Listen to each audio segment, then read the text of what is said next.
If your client is about to get their loan denied because their debt to income ratio is too high, here's a few potential solutions that might help keep their loan alive and moving forward in the process. One of the first things I typically look at is how much is the homeowner's insurance premium going to be for the client. We all know that you can talk to a number of different insurance companies and you're going to get a number of different premium amounts. So find another insurance company, get the lowest premium.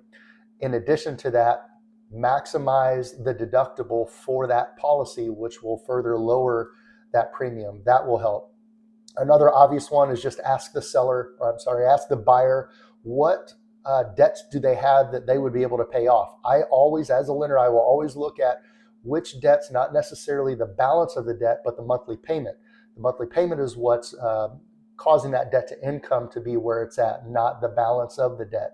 So I will look at everything that's on the credit report. I will look to see of those which has the highest payment relative to the lowest amount of debt to pay off. So if there's a credit card with a $2,000 balance and the monthly payment is $375, but then there's an auto payment that is $100 and the balance is $5,000, I'm going to recommend that they pay off that credit card first. They're going to get a lot more bang for their buck. Cost them less to reduce their debt to income by that much more because that minimum monthly payment on the credit card was that much higher. Non-taxable income is huge. I don't know if all lenders realize this, but on certain loan types, you can increase non-taxable income by 25%. We call it gross up the income. So if it's a VA disability income, that's non-taxable. If it's $1,000 a month, we can add 25% to that because the buyer does not have to pay any taxes on it. That'll help. If your buyer has money to buy down the rate, reduce the interest rate, that reduces the payment. If it reduces the payment, it's going to reduce the debt to income.